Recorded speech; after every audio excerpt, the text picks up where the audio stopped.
Hey, ladies and gentlemen, this is Carmine Sabia for Explain America and Fox News host Jessica Tarlov, the resident liberal on the Five.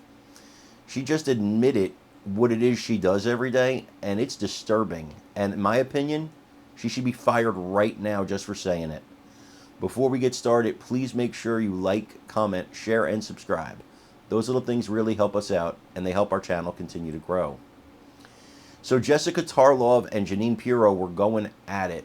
And Jessica Tarlov admitted what a lot of people already think. See, Jeanine Pirro asked her, what do you think about Trump supporters? Do you think we need to be deprogrammed? In other words, we're all in this some kind of cultish trance, and we need these liberals to deprogram us from our cult. And Jessica Tarlov admitted it. That's why she comes to work every day, to try to deprogram us.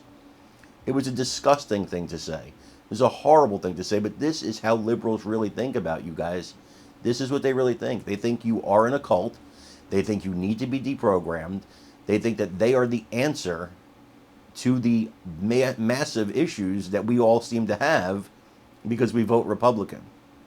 I want you to watch this, and I want you to let me know what you think of Jessica Tarlov and this entire liberal propaganda machine.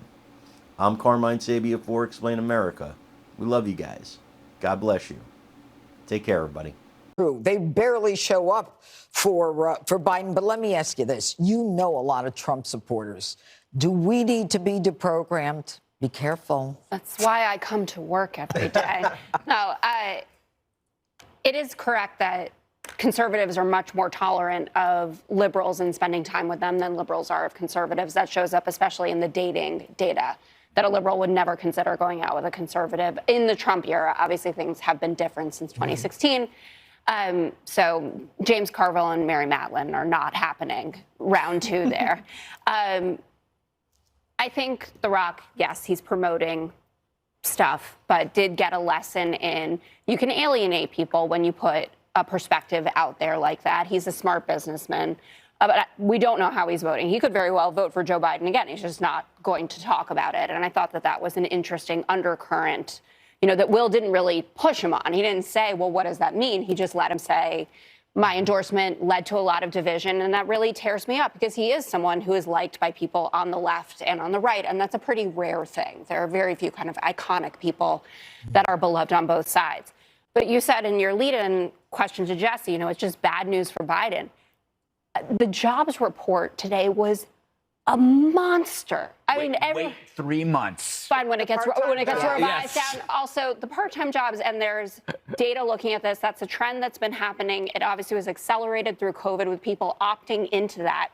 You still don't add 15 million jobs, and even taking away what we got back from COVID, he's adding jobs at a faster clip than Trump to go up to 303,000 when it was supposed to be 214. But it's going to be revised. But it's not. And we don't do the story when we revise it. We only do this. That's not true. I hear it all the time. But the revision, you know what? guys, you can talk about the stats, but it's whether or not the people feel it. People are feeling it on top of it. Yes, there was really interesting data that came out about people's perspective on the national economy versus their state economies. And they looked at all of the swing states.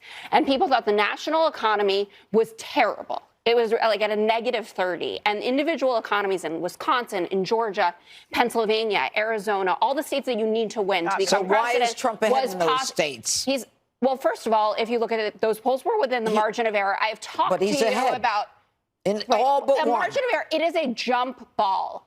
That's what's going on. If this was the worst economy in the world, which is what you would say about it, there is no way that we would be even close to this. It would be a runaway for the person on the top of the Republican ticket. And it's not, because people know wage growth is up. It's going past the rate of inflation. Unemployment, 3.8%, 26-month streak. We haven't seen that since the 1960s. You have to give some level of credit when credit is due. You have to.